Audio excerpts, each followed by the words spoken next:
कभी सोचा है कि डेटा को देखकर भविष्य का अंदाजा कैसे लगाया जाता है? भाई ये कोई जादू नहीं है। इसके पीछे एक बहुत ही पावरफुल स्टैटिस्टिकल टूल है जिसका नाम है रिग्रेशन एनालिसिस। और आज हम इसी की कहानी को समझने वाले हैं। अब ये सवाल थोड़ा अजीब लग सकता है ना? कि भाई लंबे माँ बाप और हफ्ते के बजट में भला क्या कॉमन हो सकता है? लेकिन यकीन मानिए, इसका जवाब रिग्रेशन एनालिसिस की दिलचस्प दुनिया में ही छिपा है। तो चलिए इस पहेली को सुलझाते हैं।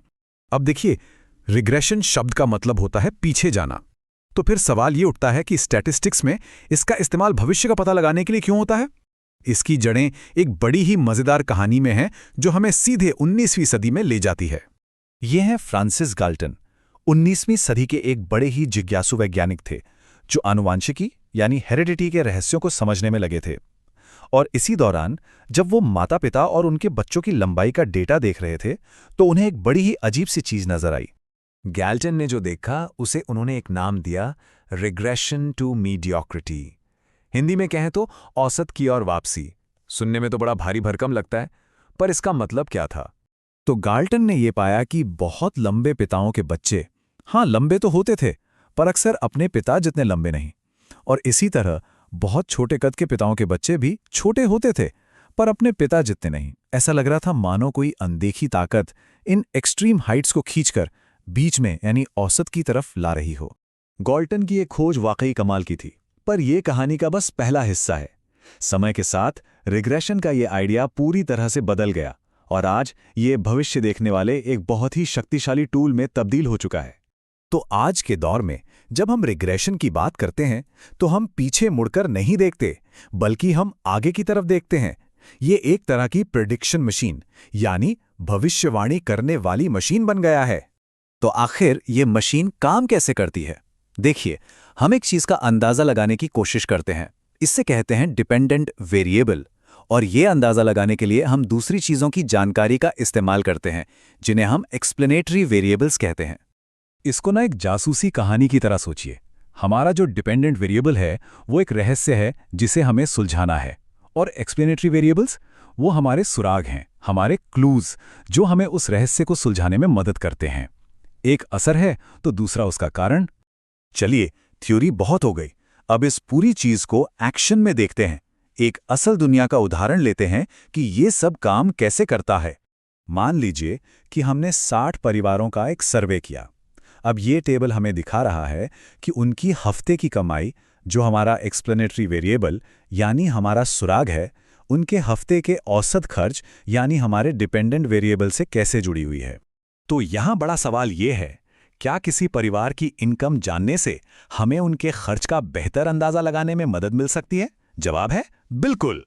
अगर हमें इनकम नहीं पता तो हम बस पूरे ग्रुप के औसत खर्च का ही अंदाजा लगा सकते हैं, लेकिन इनकम का सुराग मिलते ही हमारी भविष्यवाणी कहीं ज्यादा सटीक हो सकती है। जैसे इस डेटा को देखिए, जो परिवार हफ्ते में $80 कमाते हैं वो औसतन $65 खर्च कर देते हैं। ये हमारा पहला पॉइंट है, हमारी बेसलाइन। अच्छा, अब थोड़ा आगे बढ़ते हैं। जब हफ्ते की इनकम बढ़कर $140 हो जाती है तो औसत खर्च भी बढ़कर $101 हो जाता है। यहां एक पैटर्न बनता हुआ दिख रहा है। और जब हम $200 इनकम वाले परिवारों को देखते हैं तो उनका औसत खर्च $137 तक पहुंच जाता है। अब तो पैटर्न बिल्कुल साफ है। जैसे जैसे हमारा सुराग यानी इनकम बढ़ रही है, वैसे वैसे हमारा रहस्य यानी खर्च भी बढ़ रहा है। अब सोचिए, अगर हम इन सारे औसत पॉइंट्स को एक ग्राफ पर रखकर एक लाइन से जोड़ दें, बस इसी लाइन को स्टैटिस्टिक्स की भाषा में पॉपुलेशन रिग्रेशन लाइन कहते हैं। ये लाइन असल में डेटा के बिखरे हुए पॉइंट्स के बीच से गुजरने वाला एक औसत रास्ता है। ये हमारा गाइड है। यही वो लाइन है जो हमें किसी भी इनकम लेवल पर खर्च का सबसे अच्छा, सबसे सटीक अंदाजा देती है। तो अभी तक हमने देखा कि इनकम एक बहुत पावरफुल सुराग है, लेकिन क्या हो अगर हमारे पास एक से ज्यादा सुराग हों?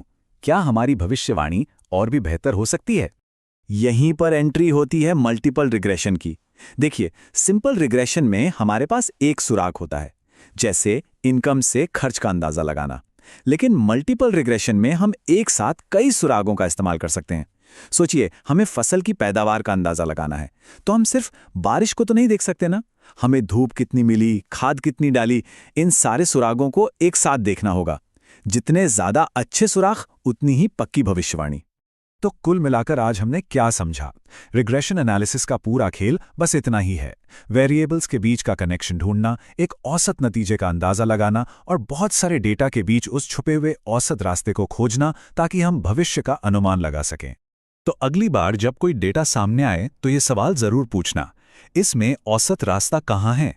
वो कौन से छुपे हुए पैटर्न और रिश्ते हैं जिन्हें उजागर किया जा सकता है? चाहे वो फाइनेंस हो, हेल्थ हो या फिर खेल।